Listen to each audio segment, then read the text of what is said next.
It was supposed to be just one more hour. One more hour to gather the last of their things, to check on the neighbor, to feed the dog. No one thought the water would rise that quickly, and no one imagined that 3 young sisters would vanish. Without a trace in the chaos of that rainy night in 1995, June 23rd, started off with an eerie kind of calm in the small Missouri town of Hartwell Ridge, a farming community nestled in the bends of the Kingsley River. Locals were used to unpredictable weather, and flood warnings weren't unusual. But that summer, the storms were stronger. The rain had barely let up for 4 straight days, and by the time Saturday rolled around, the ground could hold no more. Emergency sirens echoed through the streets by mid-morning. Families scrambled to gather what they could. School buses and volunteer trucks lined the edges of neighborhoods to begin evacuations. The Taylor family. Catherine and her 3 daughters were among the last to leave. Catherine was a single mother. She'd moved back to Hartwell Ridge after her divorce to live with her aging parents. The house sat on slightly higher ground, so she figured they had a little more time. Her girls, 8-year-old Natalie, 6-year-old Grace, and 5-year-old Lily, were still in their pajamas when the first bus rolled down their street. Neighbors later remembered Catherine's calm voice, reassuring her girls as she packed a few essentials into a canvas bag. She told them they'd just stay at their grandma's for the night, maybe 2. She'd let them keep their favorite dolls in hand, and helped Lily into her tiny yellow raincoat. The last anyone saw of the Taylors was around 10:15 a.m., standing at the curb in front of their home, waiting. But when the final sweep came through 15 minutes later, the street was empty. The water had risen 6 inches in less than 20 minutes. Rescue volunteers assumed the family had gotten into a private vehicle or had been picked up early. It wasn't until later that evening, when Catherine's mother called the local Red Cross to ask when they'd be arriving, that anyone realized they never made it out. The search began immediately, but conditions were brutal. Roads had disappeared, fields were underwater, and entire intersections were gone. For the next 3 days, helicopters scanned the area, boats navigated murky ditches and creek beds, and neighbors gathered to form foot patrols. No tire tracks, no footprints, no bodies. Catherine's rust-colored sedan was found parked behind the house, still locked. Inside were a purse, a cell phone, and a wrapped peanut butter sandwich Natalie had made that morning. There were theories. Maybe they tried to walk out and were swept away. Maybe someone offered them a ride and never reported it. Or maybe, just maybe, something else happened that day no one wanted to believe. Years passed, and Hartwell Ridge moved on in that quiet, wounded way small towns do. The Taylor girls became names engraved on a stone plaque near the town hall, Catherine too. But no remains were ever recovered, and no one could explain how an entire family could vanish without leaving so much as a footprint behind, until 10 years later, when a man named Ellis Granger flew a camera drone over the northern floodplain, an area that had been underwater for weeks after the 1995 storm, but had since dried into cracked earth in silence. Ellis was testing his equipment, hoping to film river erosion for a college project. But as the drone hovered just east of the old irrigation ditch, something caught his eye on the monitor. Not large, not obvious, just a faint discoloration. Something oddly linear, a cluster of pale textures breaking the rust-colored ground.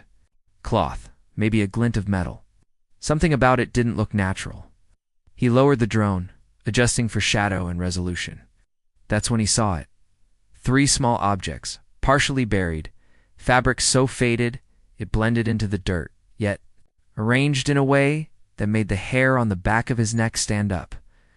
A floral pink, a yellow with tiny dots, a blue with stripes, and beside them, a tiny backpack half swallowed by time.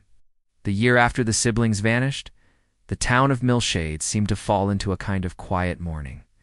Streets were quieter, especially in the neighborhood where the Callahan family once lived. The house remained, but the windows were always shut, curtains drawn, as if grief itself had moved in and closed off the world. Elaine Callahan, the girl's mother, had changed. In subtle but profound ways. Before the storm, she was known for her bright laugh at church bake sales, her garden full of sunflowers, and the way she always brought extra juice boxes to the park just in case someone else's kids forgot theirs. After the flood, her voice became softer. People said it was like watching a vibrant painting slowly fade under the sun. She still attended Sunday service. She still brought food to the senior center. But she didn't smile much anymore. She stopped looking anyone directly in the eyes. What no one knew was that every night Elaine went to the attic, where she had created a little shrine of sorts, 3 small shelves, one for each daughter. On them sat their favorite toys: a stuffed bear with a chewed ear, plastic tiara missing a gem, and a doll with tangled hair and one blinking eye. Next to each was a photo, candles, and one of the girls' old shoes. Elaine lit those candles every single night. Meanwhile, search efforts officially ended just 3 months after the storm.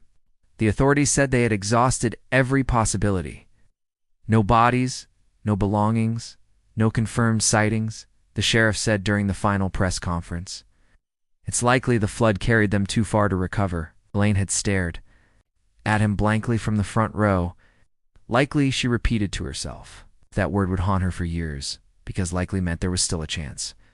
In the second year, a man named Will Burnham came forward. He lived about half a mile from the evacuation road and claimed he saw a flash of pink and yellow dart across his fields the day after the evacuation.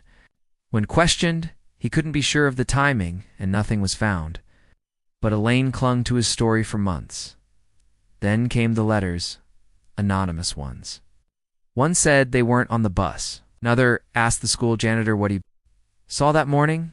Another simply read, "You're being watched." Detectives reopened the case briefly. The janitor, an elderly man who'd retired 6 months after the flood, said he'd seen the girls in the school hallway the morning of the storm, even though they were supposed to be home by then, preparing to evacuate. And I remember the youngest. "One," he said. "She wore a striped dress. She smiled at me. That's how I know it was that day." But again, no proof, no camera footage, just blurred memory and grief-stained recollections. Years passed. Elaine's husband, Mark, couldn't take the weight. He moved out in the 5th year, saying, "I need to breathe again." Elaine understood, but it hurt all the same. She let him go without argument. People started forgetting. New families moved in.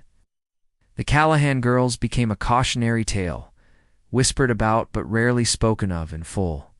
Their photos remained on the wall of the local library's missing persons section, dusty and slightly tilted just beneath the fluorescent lights that flickered every few seconds. But Elaine didn't forget. She never did. She continued to visit the floodplain every year on the anniversary. She'd stand where the evacuation road used to curve before the water ripped it apart. The trees there had grown wild now, mud still cracked underfoot. And she'd close her eyes and imagine the girls running toward her, arms outstretched, dresses swaying. Then came the 10th year. A man named Craig Dobbins, a retired Air Force mechanic, turned drone hobbyist, decided to capture aerial footage of the old floodplain for a historical society project. He launched his drone from a hilltop just past the bend in the old road, sending it soaring over the dried-out riverbed and barren patches that once held water so deep it swallowed trees whole. As he maneuvered the camera over a stretch of cracked earth near the northern boundary, a spot long ignored because of thick brush and difficult terrain, he saw something odd. 3 unusual outlines. One long, 2 smaller, faint but present, like shadows imprinted into the soil. He took a screenshot and zoomed in. What appeared to be fabric pink, yellow, blue. He blinked, rerouted the drone, zoomed closer. Beneath a tangle of reeds and hardened mud, something shimmered dully metal. Maybe a buckle, a snapped strap, and then a shoe, a child's shoe, mud-covered, worn by time, but unmistakably small. Craig didn't hesitate. Called the sheriff's office, then took the footage and stills to the local news station. "I don't want to jump to conclusions," he told the reporter, "but it looks like someone needs to go back out there." The footage went viral within days. Social media caught on like wildfire, and when Elaine saw it while standing in her kitchen with the kettle whistling in the background, her hand flew to her mouth. She dropped the mug she was holding. It shattered at her feet, but she didn't notice because she knew those dresses. She had sewn them herself, one pink with tiny roses, one yellow with white polka dots. and one in sky blue stripes. She ran to the attic, pulled out the scrapbook, and flipped to the birthday photo there. Last before the storm. There they were, smiling, frosting on their cheeks, wearing those exact dresses. Her knees buckled. For the first time in 10 years, Elaine felt something she hadn't allowed herself to feel. Hope. The town of Marigold. Hollow had all but sealed the chapter on the Vargas girls by the end of 1996, after months of search parties, community fundraisers, and agonizing news interviews. The wind down was slow and bitter. Most people, though they never said it aloud, assumed the 3 little girls had drowned, and their bodies carried far downriver, lost forever in the flood's chaos. But for Carmen, their mother, the absence of proof meant the presence of hope. She still kept the girls' room untouched. Dust clung to the edges of the pink-painted windowsill, and their favorite stuffed animals sat propped like tiny memorials each night before bed. Carmen opened the closet and breathed in their old clothes, the cotton smell of the dresses they wore that last morning before the evacuation. She didn't do it to torture herself. She did it to remember that they had been here. Their laughter once bounced off these walls. The only one who never stopped asking questions was the girl's cousin, Jenna. She had just turned 15 in 1995, and she'd helped pack the girls' things that day. She remembered how nervous Carmen had been, and she also remembered clearly that it hadn't started raining when they left. The news said the flood came fast, but to Jenna, there had always been too many things that didn't add up. By 2005, Jenna was in her mid-20s, working as a freelance photographer and living 2 counties over. She came back to Marigold Hollow now and then to visit her aging grandmother, and sometimes to stand silently outside the house on Riverbend Street where the Vargas family once lived. But it wasn't until that summer, when her boyfriend gifted her a used drone to help with her aerial photography, that things began to stir again. Jenna hadn't planned to fly the drone over the old floodplain. She'd gone out to shoot early morning fog over the woods near the valley. But something drew her to the area near Little Fork River, where the floodwaters had once raged and swallowed so much. The floodplain had dried into a cracked stretch of scrubland. Trees had returned in patches, but one large swath remained oddly barren, a scar on the land where everything had been stripped bare. As the drone rose above the jagged terrain, Jenna sat on a folding chair, watching the live feed. On her monitor, at first, it was nothing, just branches, mud, and dry brush. Then the light caught something unusual. She leaned closer. Near the center of the barren zone, a pattern in the cracked soil made her sit upright. It looked like fabric, not just fabric, but 3 distinct colors: pale pink, yellow, and something striped. The colors looked sun-bleached, but they were unmistakable. A moment later, the drone's camera tilted, and she caught a glimpse of what looked like a rusted buckle. Maybe part of a child's shoe. Her breath caught. It couldn't be, could it? She immediately saved the footage and replayed it over and over. The outlines were faint, the kind you'd never spot without a drone's vantage point and perfect morning light. But there was something about the pattern, as if the earth had shifted just enough to reveal a fragment of the past. She didn't sleep that night. Instead, she pulled out a worn photo album from her mother's closet. On one of the pages was the last picture taken of her cousins, the same photo that had been used on missing posters. The girls stood in the living room in their birthday dresses, pink, yellow, blue stripes. Jenna broke down sobbing. The next morning, she drove to Carmen's house. Carmen was older now, worn thinner by grief. But when she opened the door and saw Jenna's trembling hands and red eyes, she understood instantly something had been found. They sat at the kitchen table while Jenna pulled out her laptop and loaded the drone footage. For a long time, Carmen didn't say anything. She just stared at the screen, hands pressed tightly over her mouth. "I need to go there," she whispered. "I need to see it myself." Jenna shook her head. "It's not safe. That land hasn't been touched in years, but I can take better images. I can mark the coordinates." That afternoon, Jenna went back, flying the drone lower, slower. This time, she saw something she hadn't caught before: a bent piece of metal lodged in the dirt, partly covered in foliage. It looked like a hinge, like the edge of something man-made. She froze. It'd be a door? The search for the sisters lingered like a half-remembered nightmare in the town's collective memory. While official efforts tapered off, Elaine never stopped. She haunted the town library, combed flood records, and chased vague witness statements. From the day of the evacuation, each one leading nowhere. Still, she clung to the possibility, to any sliver of what if. Then, in May of 1999, 4 years after the flood, Elaine came across a battered camcorder at a yard sale on the edge of town. She hadn't planned on stopping. She barely had. $5 to spare? But as she glanced down at the cardboard box of tapes, something compelled her. The seller was an elderly man who said the camera was in his attic for years. He barely remembered who'd left it there. Elaine bought it without a second thought. That night, in her cluttered living room, she fed the first tape into an old VCR. Static. Then a flicker of footage. Her heart clenched. Date: July 18th, 1995, the day before the evacuation. The footage showed a family barbecue in someone's backyard. Children running barefoot through wet grass. Adults laughing, holding drinks. Elaine leaned closer. There, briefly, 3 little girls in colorful dresses running through a sprinkler. One of them, unmistakably, was Ava, the same strawberry blonde curls, the same chipped front tooth. She froze the frame, holding her breath. She rewound and played it again. It was them, Ava, Leia, and Maggie. But who filmed it? She scoured the tape, fast-forwarding through hours of unrelated footage until she reached the last clip. Dated the morning of the evacuation.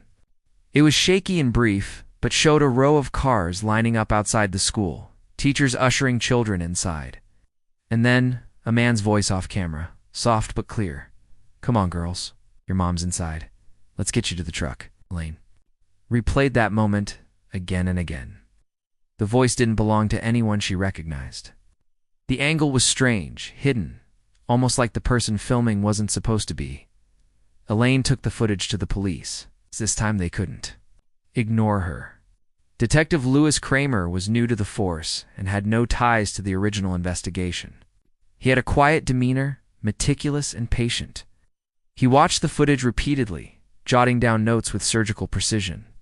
Why would someone record this? He asked aloud, mostly to himself. And why keep it hidden in an attic for 4 years? The next day, he interviewed the man who sold the camcorder. But the seller claimed he never watched the tapes, never noticed the dates.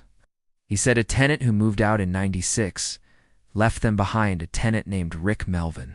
Elaine felt a chill. That name meant nothing to her, but Kramer's posture stiffened. He typed rapidly into the department's internal database. Melvin had no criminal record, but there was something odd. In 1995, he lived alone in a rental on the edge of the floodplain, a property that, according to the map, stood just 2 blocks from the old school evacuation route. Kramer visited the property. The house was abandoned now, gutted, roof partially caved in. But in the overgrown backyard, something caught his eye. A rusted metal sign poked from under weeds. Melvin's Pet Grooming, home-based. Kramer stepped back. A home-based grooming business with sheds in the yard, one of which was padlocked and reinforced from the outside. A warrant was issued within 48 hours. Inside the locked shed, investigators found plastic bins filled with old toys, school notebooks, and, most disturbing, a pink backpack with Maggie scribbled in fading marker on the back panel. It wasn't proof of a crime, but it was enough. Police excavated the backyard. Under 2 feet of packed mud and broken concrete, they discovered a shallow wooden hatch. Below it, a crawl space had been carved out, no bigger than a doghouse. Inside, damp and decayed but unmistakable, 3 small chairs, a rotting mattress, and a single mud-caked flip-dash flop. Elaine collapsed when she heard, not from grief, but from a strange, shaking fury that this had been there the entire time. News. Crews returned to town like vultures. The discovery reopened old wounds. Neighbors who once called Elaine delusional now approached her with trembling apologies. Rick Melvin had vanished years ago. Last known address, a trailer park in Missouri. Kramer requested assistance from out-of-state authorities, but with no known vehicle, no financial activity, and no surviving relatives. It was like chasing smoke. Elaine didn't care. She knew now that her daughters didn't simply vanish into floodwaters. Someone had taken them, held them, moved them like furniture in the dark, and someone, perhaps even now, knew where their bodies were. 2 more years passed. Elaine's hair thinned, her hand shook when she held the remote, but she kept watching the tape, every frame, every flicker, until she saw it. A car, partially visible in the corner of one frame, parked outside the school the morning of the evacuation. Nothing unusual except the bumper sticker, faded and torn but legible. It read, "Kansas Wildlife Preserve, Volunteer." Elaine took it to Kramer. 3 weeks later, a drone survey of the floodplain, now part of a state park project, picked up something strange, an irregular bump beneath the hardened earth. Investigators marked the location. When they arrived, they found more than they'd expected. Half buried in the cracked mud was a dented old pickup truck, crushed nearly flat by years of erosion. And a few feet from the driver's door, a heart-shaped locket. Elaine recognized it before they even opened it. Inside. 2 tiny photos, one of Ava, one of Laya. Elaine stood motionless at the edge of the dried floodplain. The morning sun cast long, narrow beams across the cracked earth. The air was unnervingly quiet, broken only by the distant rustle of trees and the crunch of boots behind her.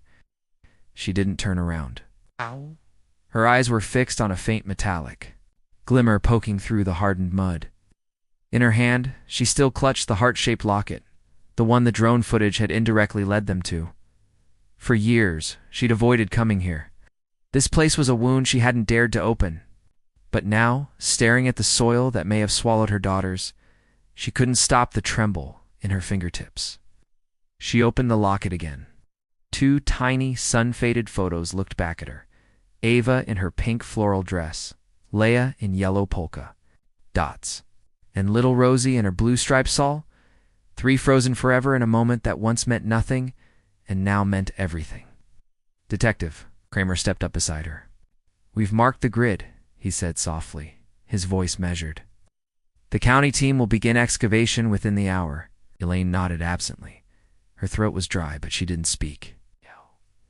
The investigator team had already begun taping the perimeter, using old aerial overlays to pinpoint the exact drone coordinates. The mud here wasn't just earth, it was time itself, hardened and thick with unspoken memories. A small red flag fluttered weakly in the breeze, marking the site. Where a child's pink fabric had emerged from the ground like a ghost trying to whisper its story, Kramer had seen a lot in his years, but this case was different. This family had never stopped looking. Elaine had shown up to every town meeting, every missing persons forum, every candlelight vigil. She had aged in years but remained anchored in that one moment, the day the flood took more than just water. As the crew dug carefully, inch by inch, the first real object surfaced, a rusted metal corner barely peeking out of the compacted soil. It looked like a frame, perhaps part of a box or an old piece of playground equipment lost in the flood. But then another panel appeared, and then a latch. Slowly, it became clear it was a vehicle, a van, and not just any van. It matched the make and model of the one Elaine's family had taken during the evacuation. She stepped back, knees nearly buckling as her breath caught in her chest. It wasn't just a van. It was their van. Flashbacks hit her like waves, the girls giggling. In the back seat, her husband David reaching back to hand them snacks, the static-filled radio warning them about rising floodwaters. That van had held their last normal moment. Now it was here, underground, preserved like a time capsule filled with grief. The discovery was more than confirmation. It was a shift. It meant they hadn't made it far. It meant the road they were on, the one blocked by fallen trees and rushing water, had sealed their fate. But as the team continued digging, something wasn't adding up. The van's position was strange, tilted at an angle. Wedged beneath a collapsed tree trunk, as if someone had driven it off, rode deliberately away from the evacuation route. Detective Kramer took note silently, his eyes narrowing. He'd assumed, like most, that the flood had swept the van away. But if the vehicle was buried here so far from the main road, something else had happened, something intentional. By the end of the day, the vehicle had been fully unearthed. Its roof was partially caved in, but the driver's door was still intact. Investigators opened it slowly, a chorus of rusted groans rising from the hinges. Inside, there were no human remains, no bodies, only silence, dust, and a few familiar objects. A broken sunglasses frame, a child's hair clip, a cracked plastic bracelet that Elaine immediately recognized as Rosie's. It was as if the family had vanished mid-journey, stepping out and disappearing without a trace. No evidence of struggle, no blood, just absence. "I don't understand," Elaine whispered. "If this is where the van ended up, then where are they?"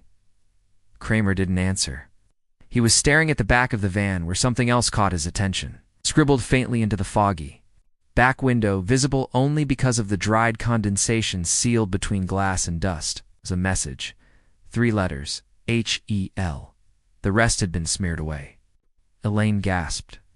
The shape of the letters matched Ava's handwriting. She used to practice cursive on every surface she could find. But what did it mean? Had someone written it in panic? Was it a desperate cry during the storm, or something more? Kramer turned to the forensic team. "Get prints, fibers, every surface." He turned back to Elaine. "You have any reason to believe they might have tried to run from someone? Someone besides the flood?" Elaine's eyes widened. No, unless she hesitated. Air was something she hadn't told anyone. Back in 1995, a week before the evacuation, she'd found something strange in her mailbox. A photograph of the girls playing in the backyard. It hadn't been mailed, no stamp, just left there, tucked into the mailbox, as if someone was watching. She had dismissed it as a mistake, maybe something a neighbor left accidentally. But now she wasn't so sure. She shared the memory with Kramer, who immediately asked, "Do you still have it?" "I kept it in a box," she said slowly. "In the attic," he nodded. "We'll need it." The photograph could be the key to everything, the first clue that someone else had been in their lives. Someone who may have had an obsession. Someone who may have known they were evacuating that day. As night fell, floodlights cast long shadows across the excavation site.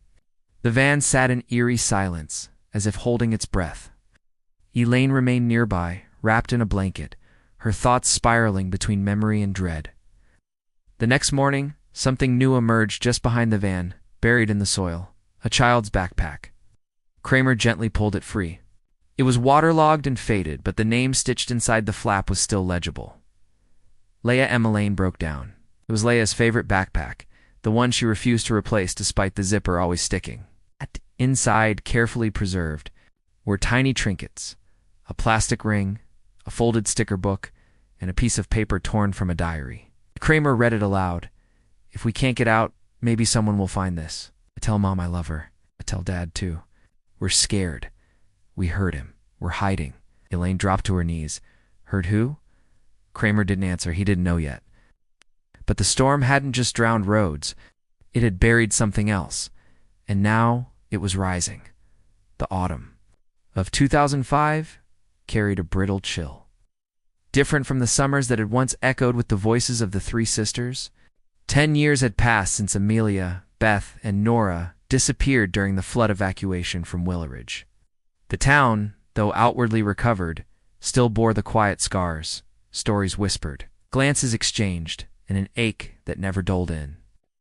The hearts of those who remembered Clara Hallwell, now 37, had spent a decade in a suspended state of hope and heartbreak. With no bodies, no definitive trace, she had refused to grieve like it was the end. People had called her delusional behind closed doors, urging her to move on, to let the past settle like silt. But she couldn't, not when the house was still. Filled with echoes, school photos pinned on the corkboard, small shoes kept in their exact place, a carefully preserved yellow raincoat that had belonged to Nora.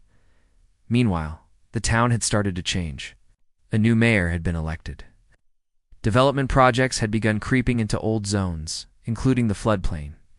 And as part of a county-wide initiative to assess environmental impact before construction, local authorities began using aerial drone imaging to survey terrain stability. One of the hired drone operators was a young tech enthusiast named Wyatt Langdon, a 23-year-old intern with the Department of Environmental Safety. Wyatt had no knowledge of the Hallwell case. He wasn't from Willowridge. He only knew it as another assignment: capture top-down images, scan for erosion patterns, and submit visuals for rendering. On a brisk October morning, Wyatt launched his drone from the edge of the old meadow, which had once been covered in river overflow and now lay cracked and pale beneath his boots.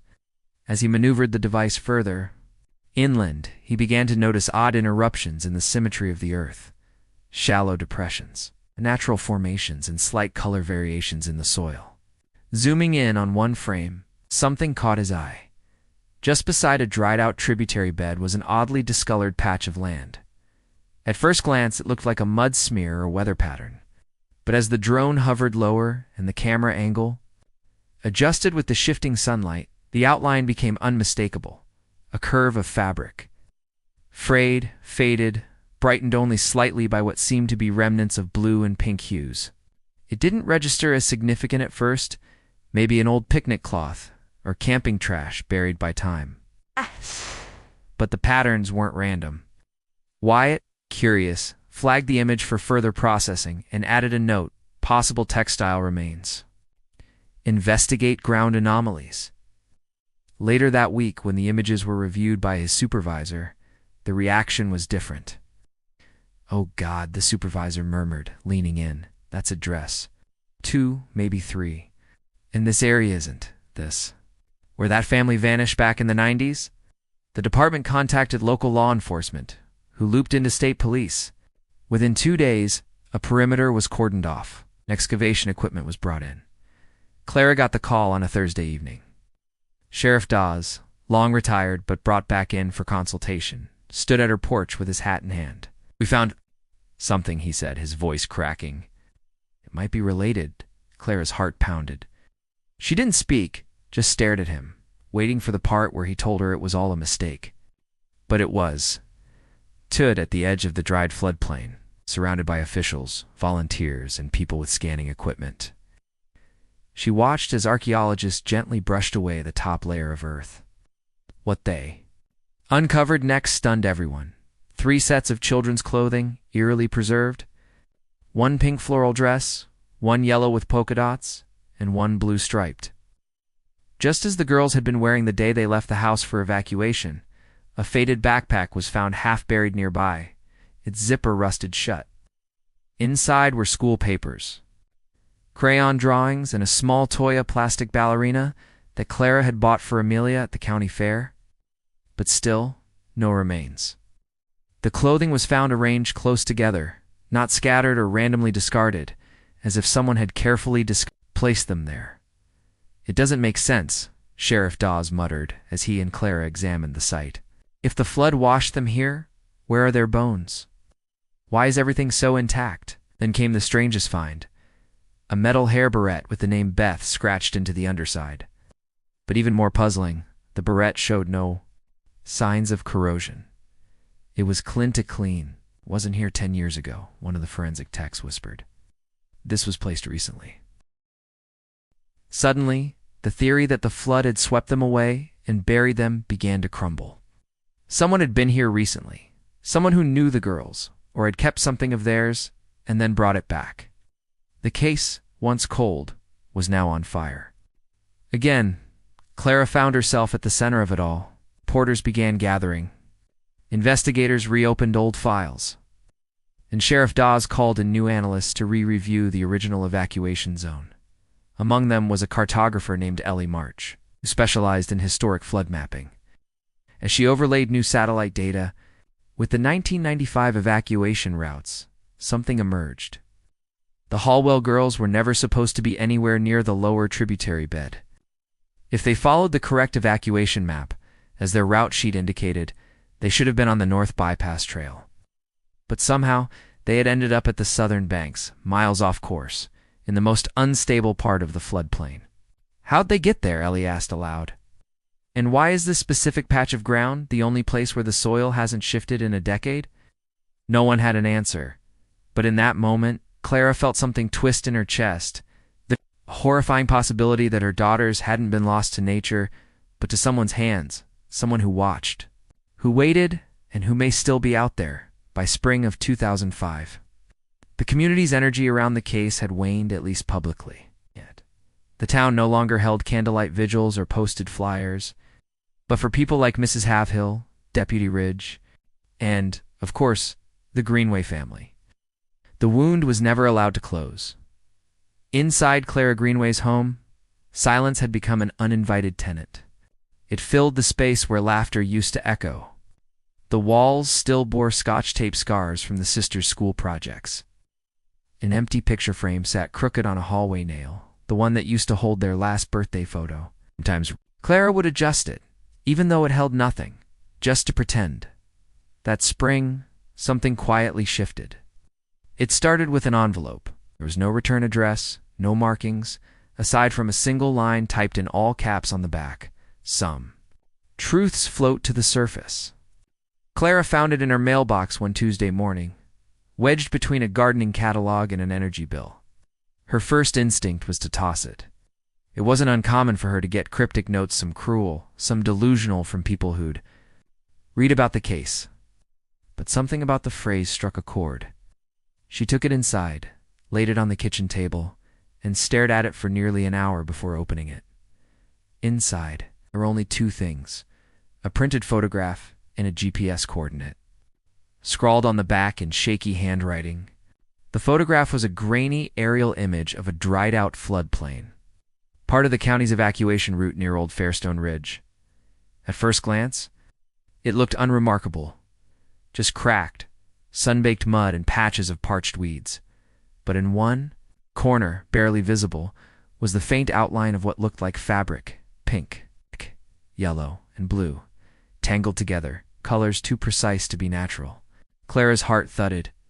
Her hands trembled as she flipped the photo and read the coordinate again. She didn't know what to do with it. She hadn't told anyone, not even her sister.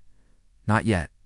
Instead, she took the photo to the sheriff's office and quietly slid it across Deputy Ridge's desk. He blinked, then blinked again. "Where did you get this?" "Came in the mail." "Who sent it?" There was no name. He studied the image again, this time under the desk lamp. He pulled a magnifier from his drawer and examined the colored shapes. Is this what I think it is?" Clara didn't speak. She just nodded. Deputy Ridge sat back slowly, pressing his lips into a firm line. "I'm going to need to take this to the captain," he said. "And we'll need to get a unit out there quietly. This is a prank. It's cruel. But if it's not..." He didn't finish the sentence. That evening, Clara finally told her sister. She showed her the photo, explained the note, the coordinates. Her sister broke down. "We should have looked there," she sobbed. "All these years we were looking. In the wrong place?" Meanwhile, Deputy Ridge called in a favor with the state's search and recovery unit. He needed a drone team, not to look for missing hikers or downed aircraft, but to quietly scan a stretch of land near Fairstone Ridge, just beyond where the old emergency bus route had once cut through. They launched the drone at sunrise 2 days later. Clara didn't sleep the night before. She sat in the living room with a cup of untouched tea and the house phone on her lap. The walls around her seemed to breathe. When the call finally came, it wasn't Ridge. It was a woman named Meredith. From the search team. Her voice was clipped and clinical. "We have a match to the image you provided. The coordinates led us to an area with residual flood damage. It appears there is a significant depression in the ground, consistent with vehicle displacement. We identified foreign materials: cloth, plastic, metal protruding from the silt layer." Clara didn't know what to say. She gripped the phone tighter. Meredith continued, "We're marking it as a potential evidence site. Recovery will take time. The ground is unstable. We'll need to proceed carefully." For the next few days, the area was sealed off. Officially, it was labeled a maintenance investigation related to soil erosion. Unofficially, Ridge and a small team excavated slowly. By day 3, they hit metal. Buried just beneath the mud-cracked surface was a mangled structure, what looked like the rusted skeleton of a small bus or transport van. The outer shell had partially collapsed. One of the rear doors was bent inward, as though it had been struck. The windshield was gone. Tree roots had grown through one side, warping the frame even further. Inside, there were seats torn, moldy, but still intact. And on one of those seats, on the left side, third row, was a single worn children's backpack. The zipper was still closed. Deputy Ridge reached for it carefully. Inside were 3 small items: a notebook with hearts drawn on the cover, a pocket toy missing a leg, and a tiny red crayon. Clara confirmed it immediately. That was Emma's. The site was declared a major crime scene within hours. And yet there were no bodies, no remains, no bones, just the shell of a forgotten vehicle and a few childhood artifacts frozen in time. The notebook held little except some doodles and song lyrics, but on the last page, scribbled in a messy hand, were the words, "We weren't supposed to be on this bus." That single sentence set off a whirlwind. Investigators now had to ask, what was this bus? Who put the girls on it? How did it end up buried so far off the main route? And why had no one come forward? For Clara, the discovery was both relief and agony. The girls had been there, yes, but what happened next? Who had rerouted their evacuation? And where did that bus go after the storm rolled in? There were more questions than answers, but the tide had shifted. For the first time in 10 years, they weren't chasing shadows, they were chasing truth. By the time the 10th summer rolled around, the town had quietly accepted that the river would never give back what it took. Even the most hopeful mothers in Ridgewater had stopped glancing toward the hills when it rained, except for one, Ruth. Ruth had been different from the beginning, methodical, unshakably certain that something didn't sit right. She'd kept every report, every newspaper clipping, every anonymous note, every photo of the girls in a drawer that she opened every single morning before brushing her teeth, a small ritual. It's like saying grace before a meal or feeding the birds out back. But lately, her drawer had a new addition. A still from a drone video. A frame printed and cut clean along the edges. 3 oddly shaped shadows on a dried patch of the riverbank. A shape like a small sandal. Another like tangled cloth. No face. No body. Just a silent echo of something lost. The photo had come from Miles, a 26-year-old engineering grad who'd taken to scanning the Ridgewater floodplain with a drone for a personal mapping project. His footage was public, nothing remarkable. To most, but Ruth had spotted something that even he hadn't. She visited Miles in person, showed up at his trailer with a tin of peach cobbler and a folder. She didn't say much, just pointed to the photo and then to her eyes. "You missed it? Look." Again. They spent hours rewatching the footage frame by frame until Miles's forehead creased with a kind of nervous guilt. "There's something buried here. You think it's them?" Ruth didn't answer. She just sat back in her chair and whispered, "I think it's what we never bothered to look for." That weekend, they went out together, Miles, Ruth, and Sheriff. Talbot, now long retired but still carrying his badge in his wallet like a scar he couldn't part with, he had doubts, called it a mother's imagination. But Ruth's silence was louder than his reason. They found the patch from the video. It wasn't remarkable, just cracked ground and brittle weeds. Miles brought tools, sensors, probes, and shovels, just in case. They started digging, shallow, cautious. Ruth kept her hands clasped, knuckles white. Her lips never moved, but her eyes darted like she was afraid to see what she'd been hoping to find. A foot down. They struck old timber, splintered, softened by time.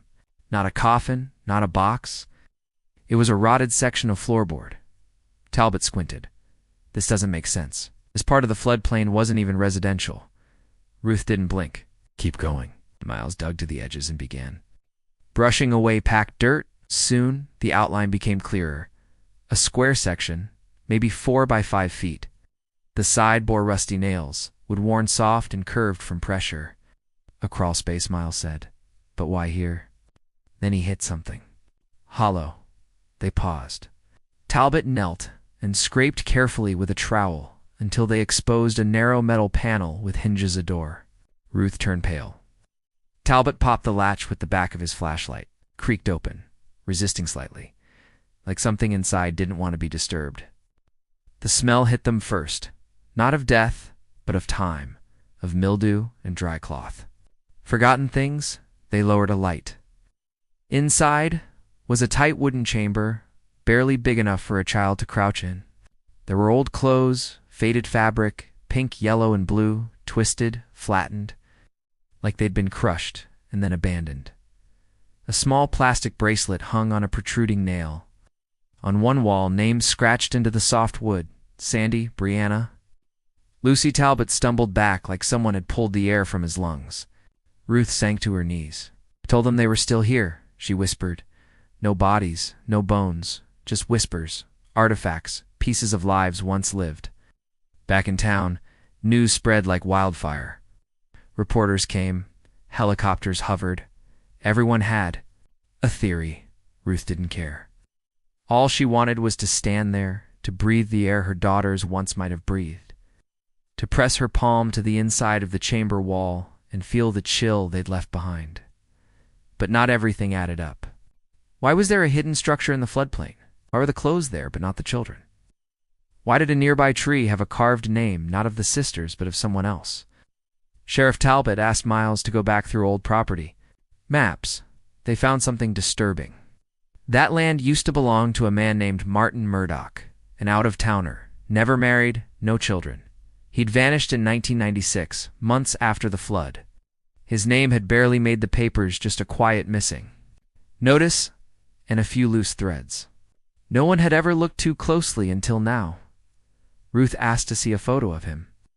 When they found one, she just shook her head and whispered, "He used to help clean the church." "Are you sure?" Talbot asked. "I'm not mistaken," she said. "He used to give the girls gum after Sunday school." That night, Ruth sat alone in her living room, staring at the drone photo again. Only this time, she saw more than just shadows. She saw echoes of her daughter's laughter and a door that had been waiting to open for a decade.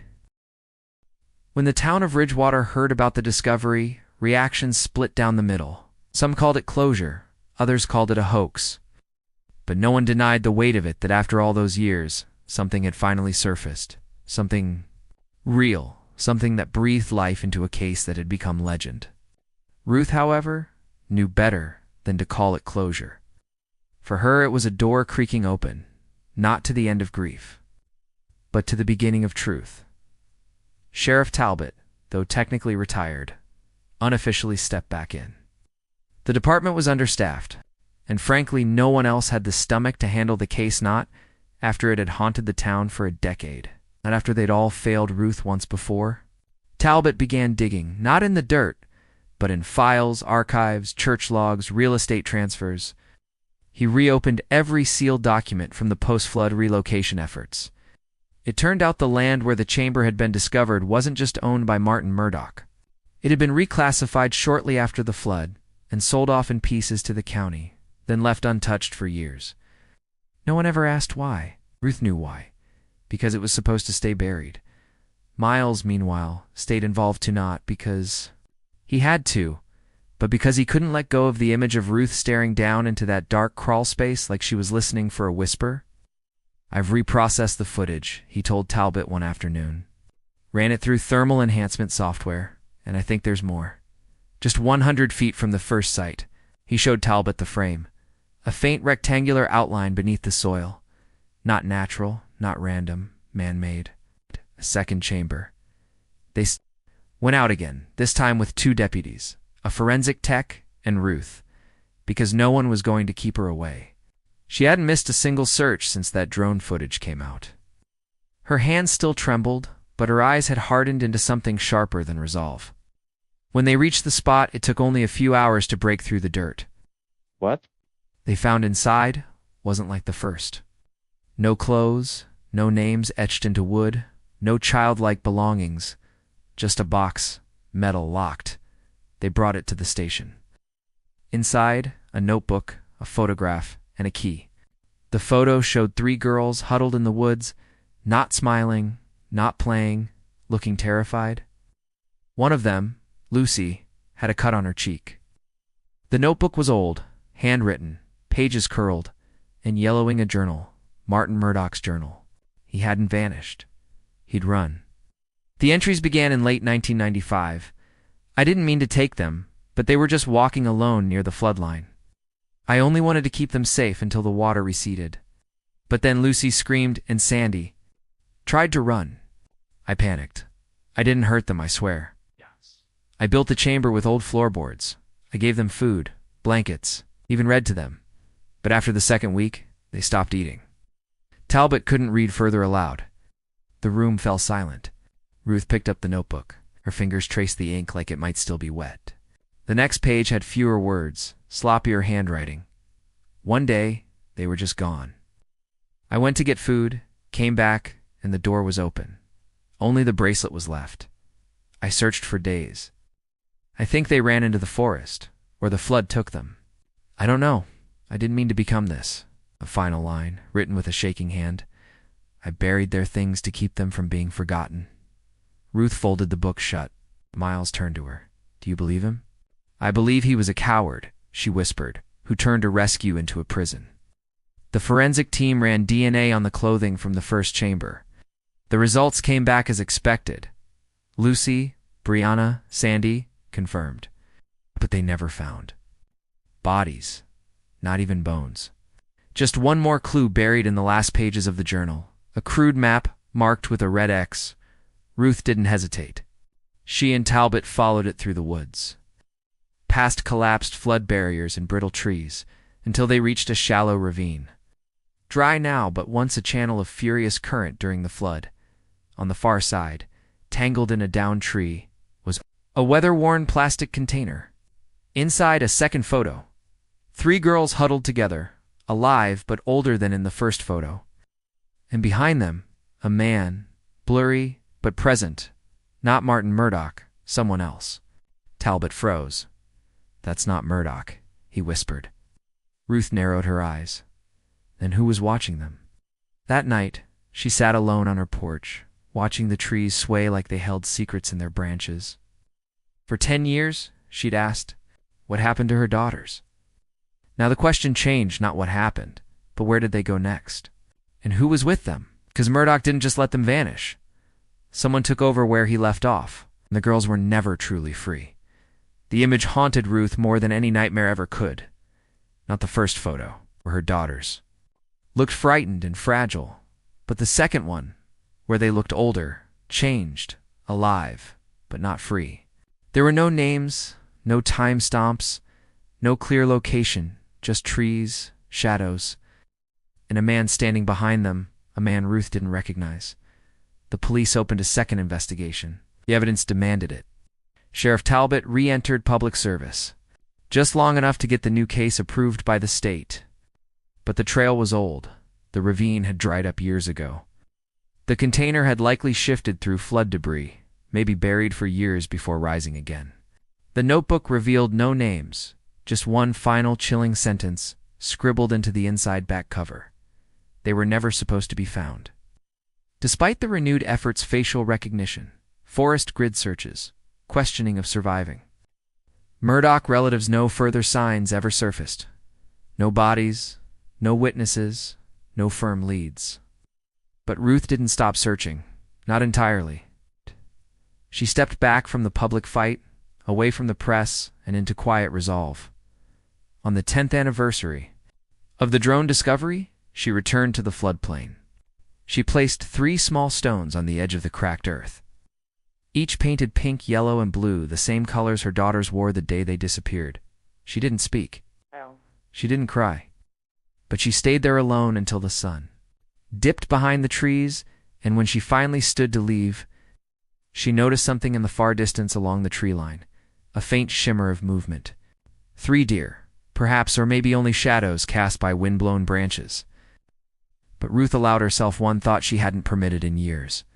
Maybe they're still out there, not in the way the world needed, with names in the news or answers, wrapped in police files, but somewhere, maybe living under new names, maybe grown up, maybe remembering, maybe, just maybe, one day they'd come home. Until then, Ruth would wait, not with hope, but with love that refused to disappear, even when everything else had.